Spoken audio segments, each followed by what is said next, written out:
Gente querida, hoje nós vamos iniciar uma nova série de mensagens e nós vamos falar sobre como anda a sua alma. É sobre isso que nós queremos conversar nesse tempo. Saímos do livro de Atos lembrando que temos uma missão. Agora nós vamos parar um pouquinho para pensar como nós estamos a fim de cumprir essa missão. Como anda o nosso coração, como anda a nossa alma, como andam os nossos sentimentos. E para isso, eu quero convidar você a abrir o texto bíblico na introdução dessa série de mensagens lá no livro de Marcos. E eu quero ler com você a partir do versículo, capítulo 8, a partir do versículo 34. Marcos, capítulo 8, a partir do versículo 34. Vamos pensar na manhã de hoje sobre o paradoxo da vida. E vamos tentar entender o que Jesus tem falado sobre o paradoxo da vida. Marcos 8, 34, o texto bíblico começa dizendo assim: Então, convocando a multidão e juntamente os seus discípulos, isso é importante para nós. Então, o que Jesus está falando daqui para frente não é só para as multidões, é também para nós, seus discípulos. Jesus lhes disse: Se alguém quer vir após mim, negue-se a si mesmo, tome a sua cruz, siga-me. Pois quem quiser salvar a sua vida, a perderá. E quem perder a vida por minha causa e por causa do Evangelho, esse a salvará. E aqui o versículo 36 é o texto-chave para nós na manhã de hoje. De que adianta uma pessoa ganhar o mundo inteiro e perder a sua alma? Muitas vezes esse versículo foi usado como instrumento para evangelização. Só que o texto bíblico diz que Jesus está falando às multidões e está falando aos seus discípulos. Então esse texto não é simplesmente um versículo que a gente usa na evangelização. É usado também para o nosso inventário. Como anda a sua alma? Jesus está nos convidando na manhã de hoje a fazer um inventário da nossa alma. E o texto bíblico diz assim, 37, que daria uma pessoa em troca de sua alma? Pois quem, nesta geração adúltera e pecadora, se envergonhará de mim e das minhas palavras, também o Filho do Homem se envergonhará dele, quando vier na glória de seu Pai, como os santos anjos. Em verdade, primeiro versículo do 9. Lhes digo, dos que aqui se encontram, existem alguns que não passarão pela morte, até que vejam ter chegado com poder o reino de Deus. Quero começar fazendo um inventário com a sua alma. O texto bíblico está nos convidando na manhã de hoje a fazer um inventário na nossa alma. E ele está nos convidando a identificarmos se nós somos simplesmente um crente ou se nós somos um discípulo. Então eu quero que você, nessa tabela, comece a pensar um pouquinho como está a sua alma na manhã de hoje. Veja essa tabela, nós temos então aqueles que são crentes e aqueles que são discípulos. O que é que marca um crente?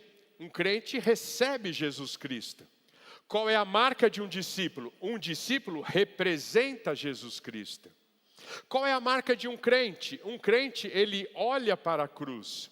Qual é a marca de um discípulo? Um discípulo toma a cruz. Um crente, ele é inspirado pelo sermão. Um discípulo obedece ao sermão.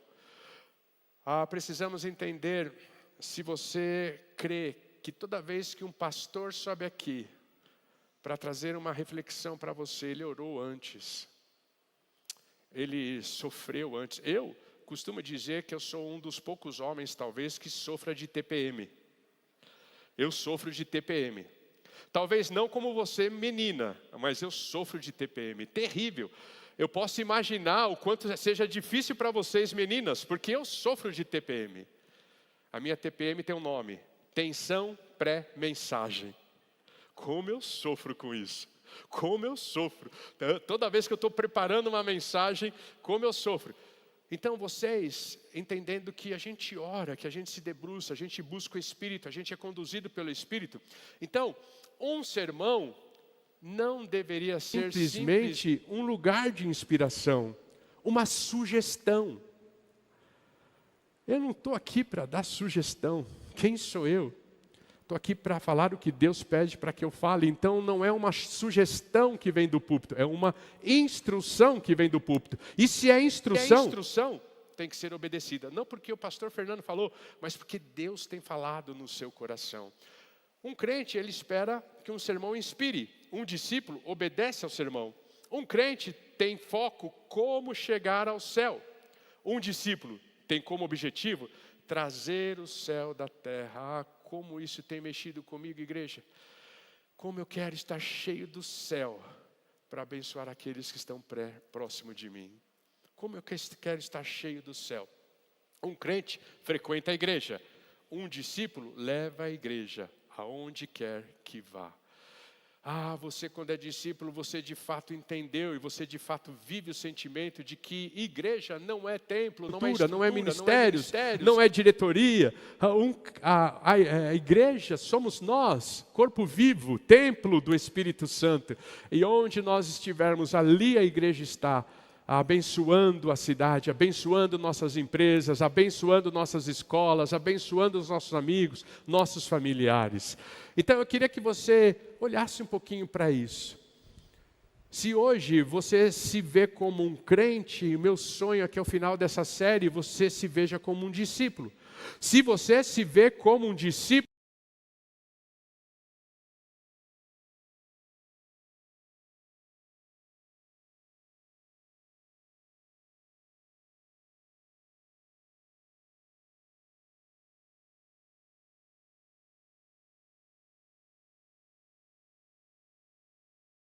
Jesus é um seguidor de Jesus, que cresce intencionalmente.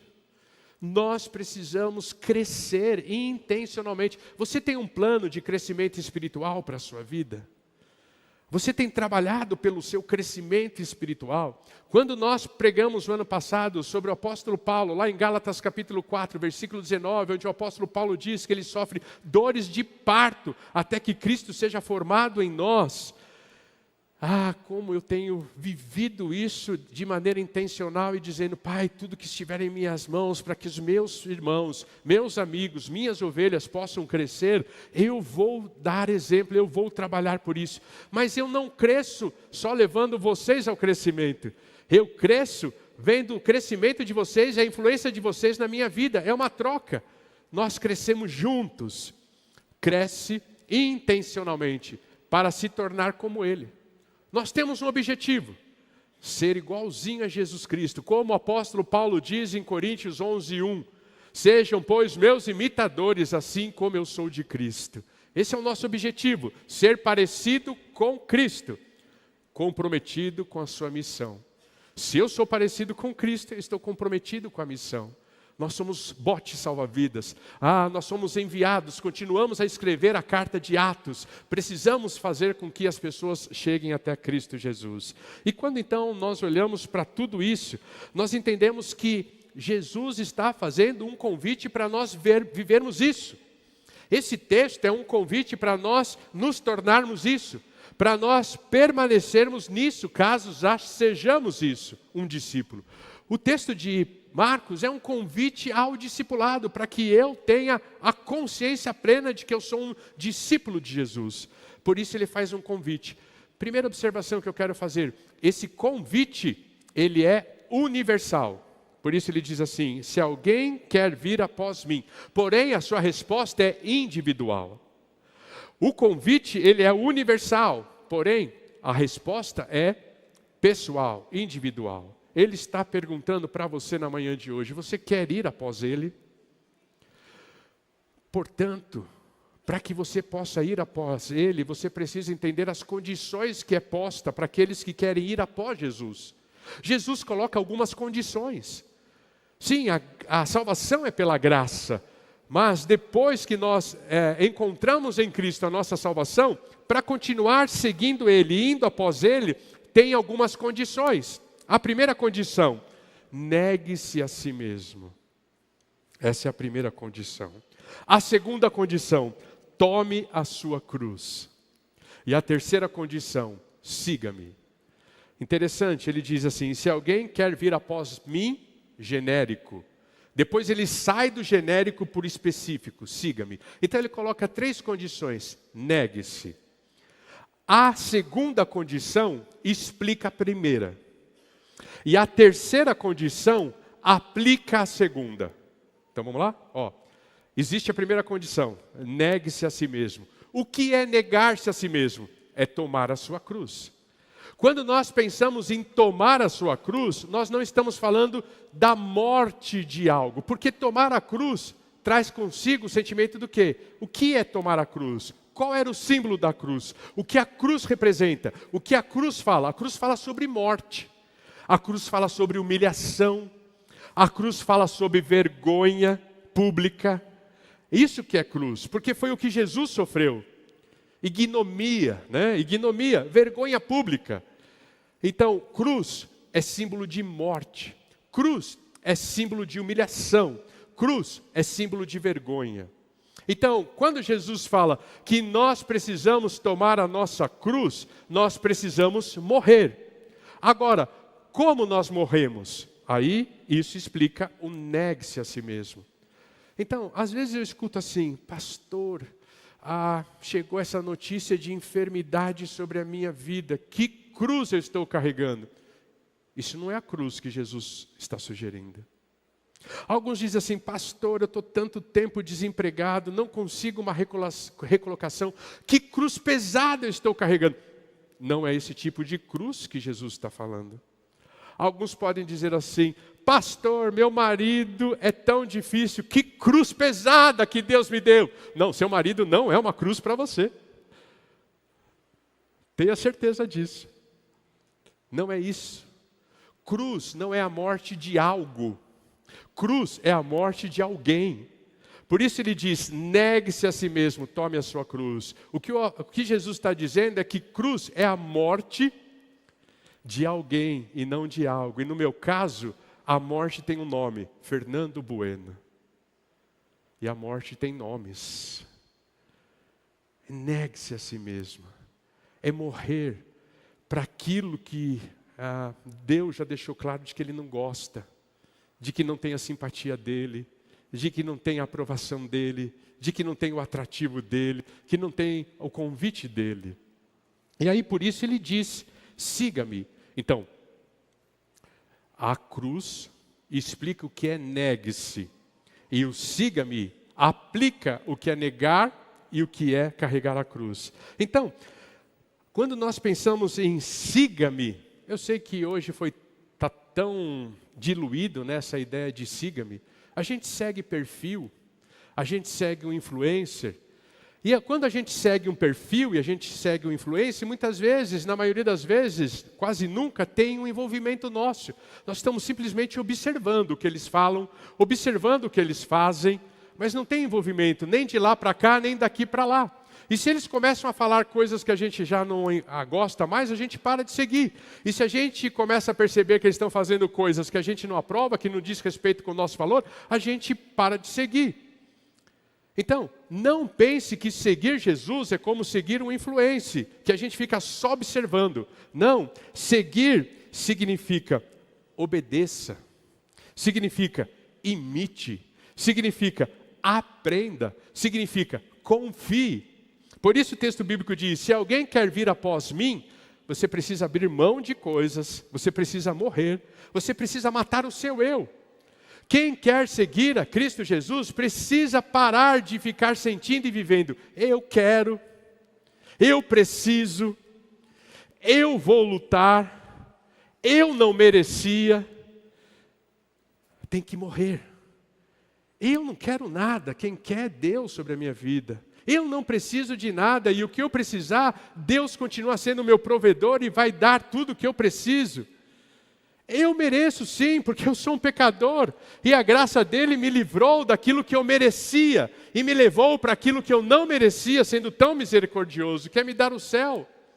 Então, quando nós olhamos para seguir Jesus, nós precisamos nos negar, nós precisamos matar esse sentimento, eu quero, como um menino birrento, eu preciso, eu vou conquistar, eu tenho, eu não mereço.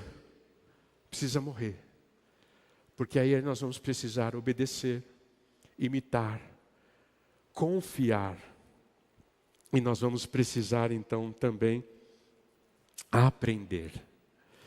Então, esses são os convites. É um convite universal, é um convite condicionado, mas também é um convite missional. Olha o que o versículo 38 diz. Pois quem nesta geração adúltera e pecadora, um diagnóstico que Jesus está fazendo da alma do primeiro século, mas que pode se aplicar a este século. Pois quem nesta geração adúltera e pecadora se envergonhar de mim e das minhas palavras, também o Filho do Homem se envergonhará dele, quando vier na glória de seu Pai com os santos anjos. É um convite missional. Nós existimos para refletir Cristo Jesus, espelhar Jesus, espalhar a sua luz. Nós existimos para levar pessoas a verem o céu dentro de nós e querer esse céu que nós apresentamos, esse céu que nós vivemos. Esta Bíblia que eles leem, que é o meu coração, que é o seu coração, é para isso que a gente existe, e com autoridade nós não podemos e nem precisamos nos envergonhar do Evangelho. Então é missional. Por isso, quando nós olhamos para esse texto, o grande paradoxo é que, muitas vezes, aquilo que o mundo está falando que é a nossa vitória, Deus está falando que é a nossa derrota. E muitas vezes, aquilo que o mundo está falando que é a nossa derrota, é a nossa vitória. Esse é o paradoxo que o texto bíblico apresenta. E quando ele apresenta esse paradoxo no versículo 36, a grande solução para esse paradoxo é: como anda a sua alma? Por isso eu quero rapidamente apresentar para vocês o que é ganhar para Deus. Vamos voltar lá? Versículo 35. Pois quem quiser ganhar, salvar a sua vida, a perderá. E quem perder a vida por minha causa e por causa do Evangelho, esse a salvará, esse a ganhará. E aí vem o versículo 36. Então, o que é ganhar para Deus? Talvez o que é ganhar para a sociedade a gente já saiba. Mas o que é ganhar para Deus? Como nós podemos, como os discípulos, termos a consciência de que nós não estamos perdendo, mas nós estamos ganhando. Mesmo que o mundo diga, você está perdendo, nós estamos ganhando. Porque nós sabemos o que Deus definiu como ganhar. E hoje, como todos nós estamos querendo que o Brasil ganhe, então, nada melhor do que sairmos daqui com esse sentimento que nós já somos vitoriosos em Cristo Jesus. Nós já somos vitoriosos, porque o texto bíblico diz que ganhar, primeiro, é descobrir a verdadeira fonte de vida. Ganhar para Deus é descobrir a verdadeira fonte de vida. O texto bíblico diz, versículo 36, de que adianta uma pessoa ganhar o mundo? O que talvez signifique para nós ganhar o mundo? Já que esse texto não está falando simplesmente para alguém que ainda não tem uma experiência pessoal com Cristo. Lembram-se do versículo 34? Jesus está falando às multidões e aos discípulos. Então, os discípulos também precisavam vencer esse paradoxo, entender esse paradoxo e viver esse paradoxo com alegria. Então, o que é ganhar o mundo? Na versão que eu memorizei, que proveito há em alguém ganhar o mundo inteiro e perder a vida eterna? De que adianta uma pessoa ganhar o mundo inteiro? O que é ganhar o mundo? Talvez, na cultura em que nós estejamos vivendo, ganhar seja crescer em influência, ganhar seja ter razão sobre os temas, ganhar seja receber a aprovação dos homens. Talvez ganhar seja encontrar estabilidade financeira, estabilidade profissional, estabilidade emocional. Talvez ganhar seja conforto social, conforto emocional. Talvez ganhar seja independência.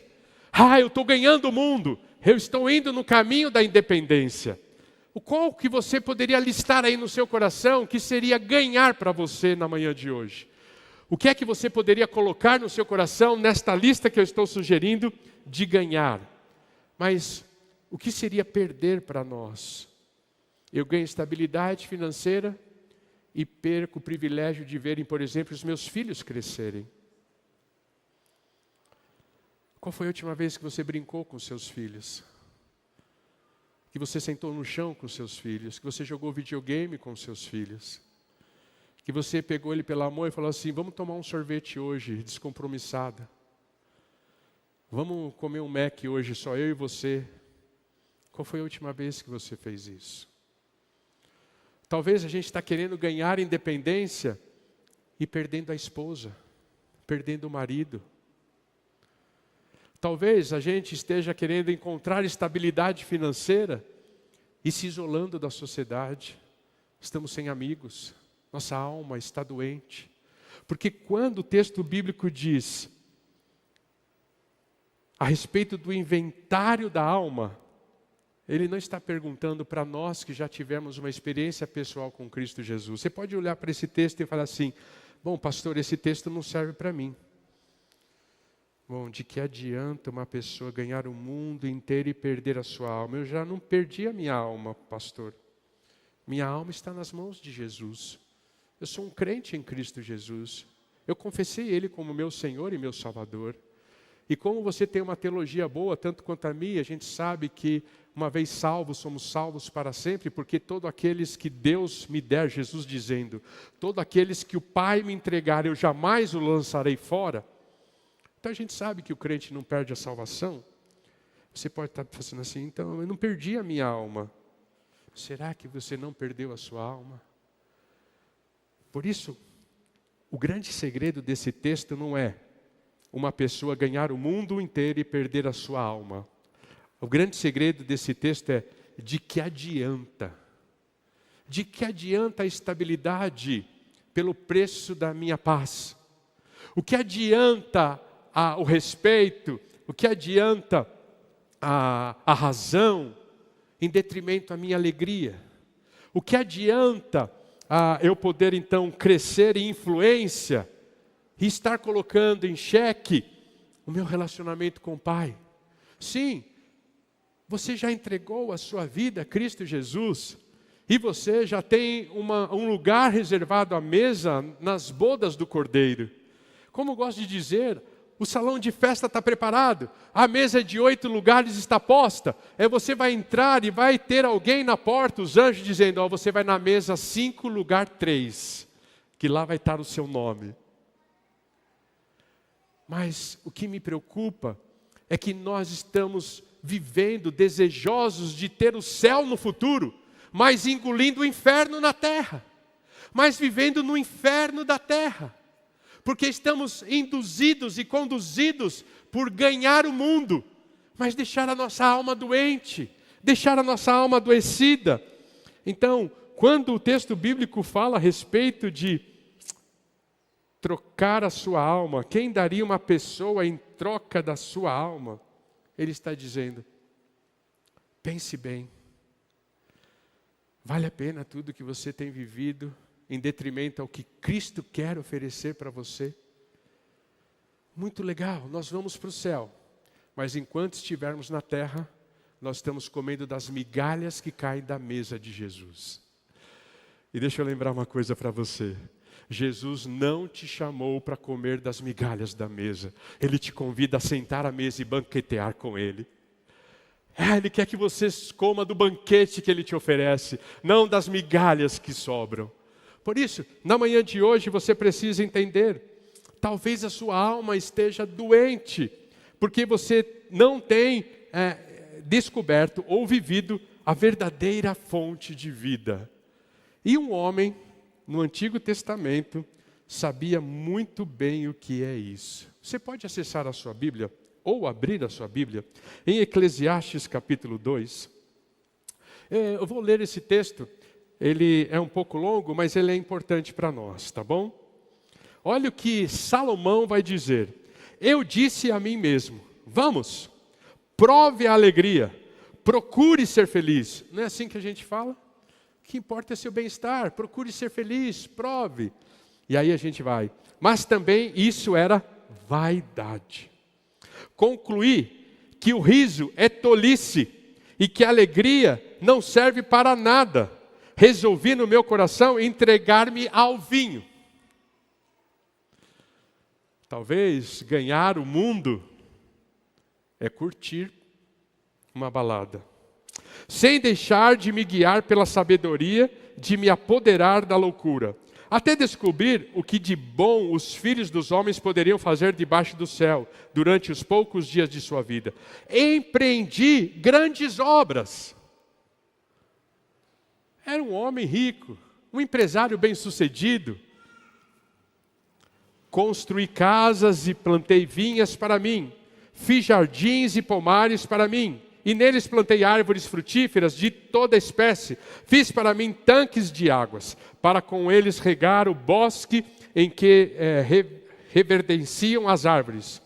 Comprei escravos e escravas, ele tinha bens. E tive escravos que nasceram em minha casa. Também tive bois e ovelhas.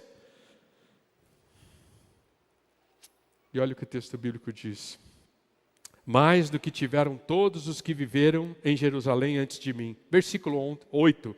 Amontoei também para mim prata e ouro e tesouros. Era um homem que investia na bolsa de valores. Ele sabia como produzir e reproduzir dinheiro. Amontoei também para mim prata e ouro e tesouros de reis e de províncias. Provei-me de cantores e cantoras e das delícias dos filhos dos homens, mulheres e mais mulheres. Talvez aí foi o grande erro de Salomão, né? Não, mas não é hora de brincar, pastor. Era um homem que tinha qualquer mulher que ele quisesse ter. Qualquer mulher que ele quisesse ter, ele tinha. Eu me tornei importante. Superei todos que viveram antes de mim em Jerusalém, e a minha sabedoria nunca me abandonou. Tudo aquilo aos meus olhos, tudo aquilo que os meus olhos desejaram, eu não lhes neguei. Nem privei o meu coração de alegria alguma, pois me alegrava com toda a minha fadiga, e isso era recompensa por todas elas. Considerei todas as obras que as minhas mãos fizeram, e também o trabalho que eu, com fadigas, havia feito. E assim ele termina concluindo. E eis que tudo era vaidade, e correr atrás do vento, e nenhum proveito debaixo do sol. Por isso ele vai terminar o texto de Eclesiastes dizendo: enquanto você tiver juventude, se envolva com Cristo. Tenha um relacionamento profundo com Cristo. Porque Salomão tinha tudo, ele ganhou o mundo, mas ele perdeu a sua alma. Não porque ele foi para o inferno, mas porque ele era um homem doente, que ganhou o mundo, mas não tinha a verdadeira fonte de vida, Jesus Cristo. Ah, você tem a verdadeira fonte de vida. Você não precisa ganhar o mundo, você só precisa se deleitar em Cristo Jesus, e Ele dá o mundo a você. Segundo, o que é ganhar para Jesus?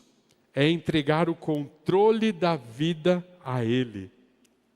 Por isso ele diz, de que adianta uma pessoa ganhar o mundo inteiro e perder a sua alma e ficar doente? Não ter paz, ter que tomar remédio para dormir, ter que fazer terapia para cuidar e se livrar da ansiedade, tem que tomar remédio para vencer a depressão. Por que nós estamos com a nossa alma doente?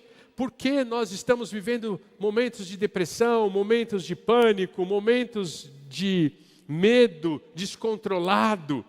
Porque talvez queramos ganhar o mundo, estamos segurando o mundo nas nossas mãos, e estamos querendo então fazer com que o mundo não se perca, e nós queremos ter controle sobre tudo e sobre todos os processos, todas as pessoas, o mercado, as finanças, queremos ter controle. Uma das experiências mais tristes que alguém que visita alguém no hospital, que não é uma função de um pastor só, mas todos nós devemos visitar pessoas que amamos e estão no momento de hospital. Talvez uma das experiências mais tristes que a gente pode ter é a pessoa lá no leito do hospital, olhando para trás e dizendo assim: pastor, tome cuidado com isso. Não deixe chegar aonde eu cheguei. Talvez é o diabético falando: pastor, se o senhor tiver diabetes, cuide direitinho, para não ter que passar pelo que eu estou passando. Talvez é alguém que tem problema cardíaco e chega no final da vida e passando por uma cirurgia difícil, ele fala assim: pastor, não faça como eu fiz, negligente, cuida do seu coração. O que isso significa? É que depois que nós perdemos, nós vamos dar valor àquilo que tínhamos. E aí vai entender, eu poderia ter aberto mais o controle, poderia ter aberto mão do controle. Poderia ter descansado mais, poderia ter feito mais atividade física, poderia ter desfrutado mais da minha família. E aí a gente olha que ganhar para Jesus é entregar o controle da vida. E eu me lembrei de um texto que está lá em Isaías capítulo 30. Um texto bem duro para o povo de Israel. Eu quero ler os primeiros versículos com você de Isaías capítulo 30. Você pode acessar, você pode abrir, você pode acompanhar. Ai dos filhos rebeldes, diz o Senhor, que executam planos que não procedem de mim. Executam os planos que não procedem de mim. Abra a mão do controle. E fazem alianças sem consultar o meu espírito. Eu acho que eu tenho que fazer parceria com aquela empresa, vai me trazer lucro. Você consultou o Espírito do Eterno? Eu acho que eu tenho que me aliar com aquela instituição financeira, porque eu posso obter lucro. Você consultou o Espírito do Eterno? Quantas alianças você tem feito na vida que podem adoecer a sua alma?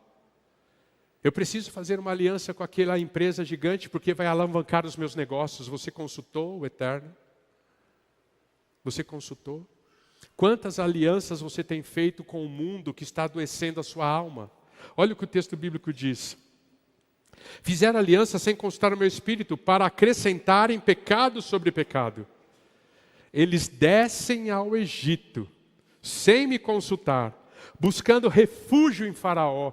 Como isso deve ter doído no coração de Deus, porque lá no Salmo 46 o Eterno vai dizer: eu sou o seu refúgio, eu sou a sua fortaleza. E aí o povo de Israel vai tentar se refugiar no ombro de um homem poderoso, vai tentar se refugiar no ombro de um homem que tem poder, e Deus fica triste porque ele diz: eu sou o seu refúgio, igreja. Não existe instituição que seja o seu refúgio, não existe poder econômico que seja o seu refúgio, não existe cliente poderoso que seja o seu refúgio. Eu sou o seu refúgio.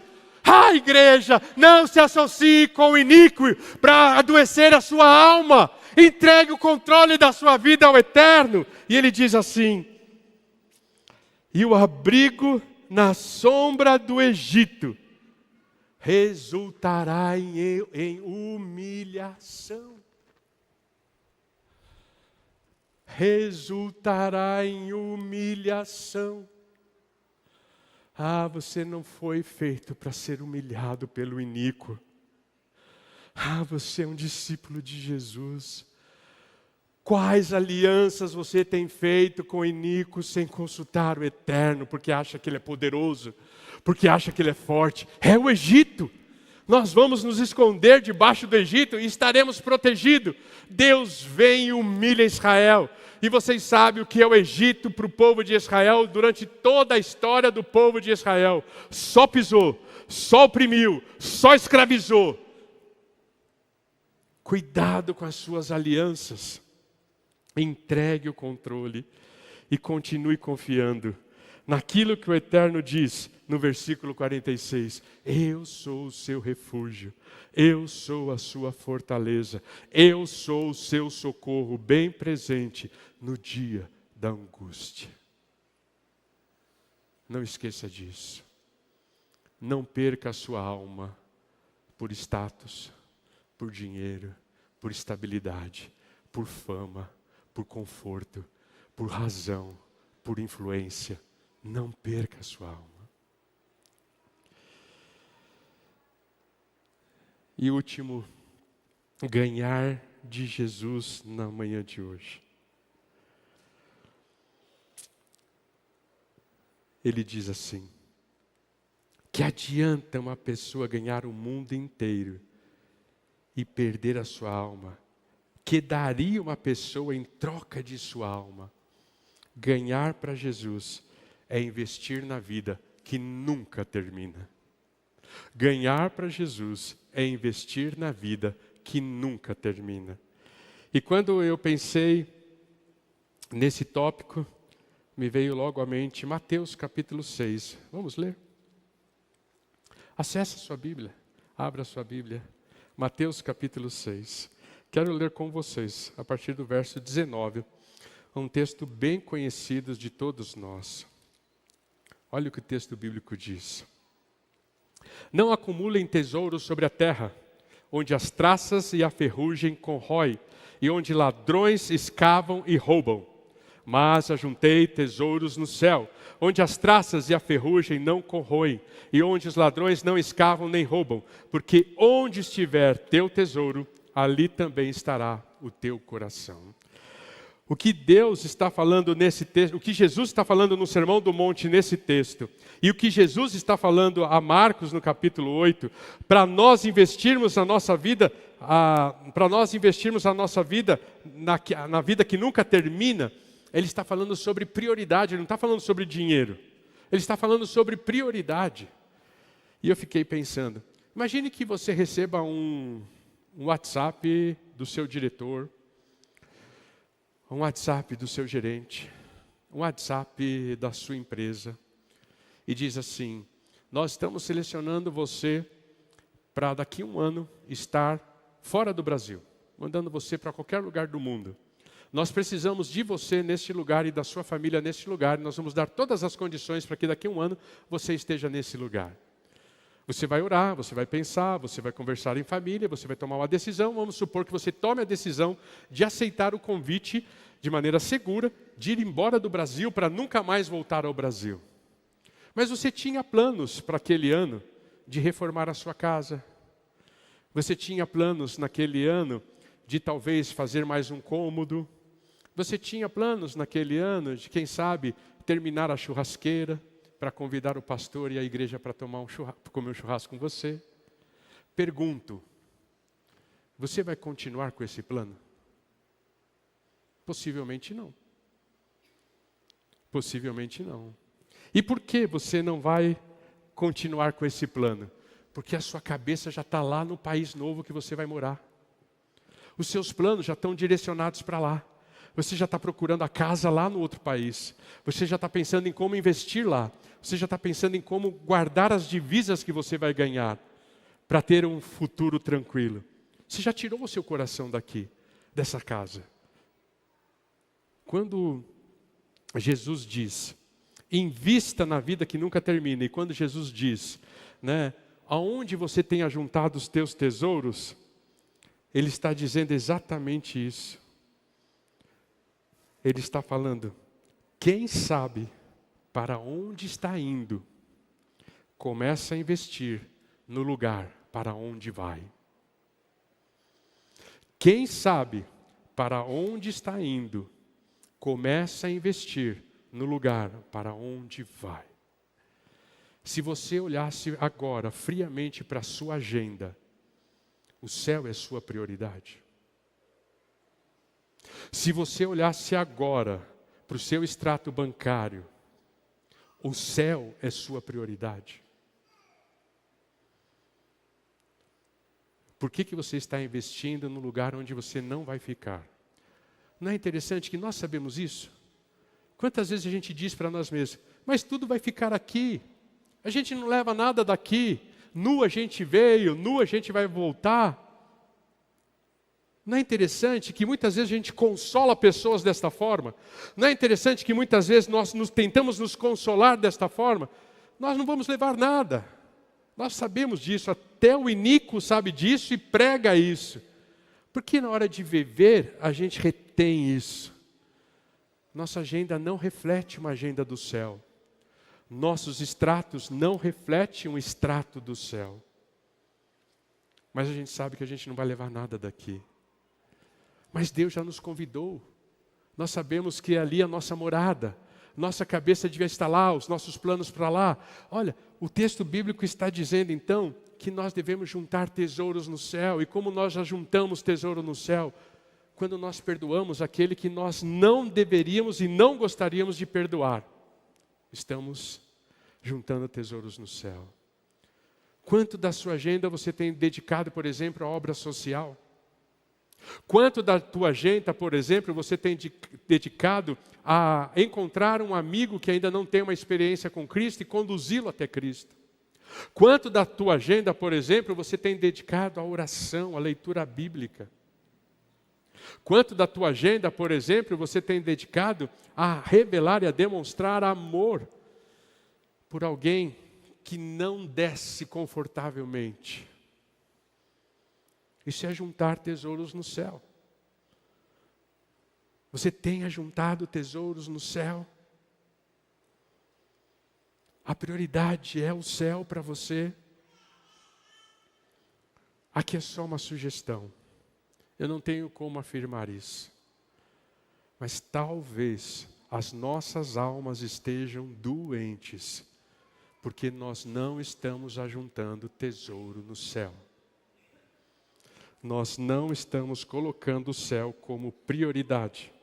Nós não estamos investindo numa vida que nunca termina. Nós amamos demais essa vida que nós temos. Amamos demais o que estamos construindo, o que estamos possuindo. Mas é como o Eclesiastes disse: vai ficar tudo, é tudo vaidade. Em nenhum momento a Bíblia nos ensina a viver de maneira irresponsável e negligente. Mas ela nos ensina a viver. Seu coração tem que estar cheio de céu. Encha o seu coração de céu. Termino deixando uma pergunta para você responder hoje, durante o Jogo do Brasil. Você responde, tá bom? Mas para você que faz parte de um pequeno grupo, essa semana eu queria que você respondesse essa pergunta no seu pequeno grupo. É uma pergunta que quem passou pela aula da Escola Bíblica Dominical se fez. E eu quero pegar a pergunta da Escola Bíblica Dominical, a Escola Bíblica Discipuladora, e colocar no seu coração. O que estamos sacrificando para conquistar aquilo que desejamos? O que estamos sacrificando para conquistar aquilo que desejamos? Será que adianta de alguma coisa? Essa é a pergunta de Jesus para você na manhã de hoje. Como anda a sua alma? É o inventário que Jesus está convidando você a fazer na manhã de hoje. Como anda a sua alma? Ela está doente? Então, a minha oração é que na manhã de hoje verdadeiramente você entenda que ganhar a vida para Jesus é encontrar, é descobrir a verdadeira fonte de vida. Que ganhar a vida para Jesus é entregar o seu controle. Entrega o controle da sua vida a Ele. E por último, é investir numa vida que nunca termina.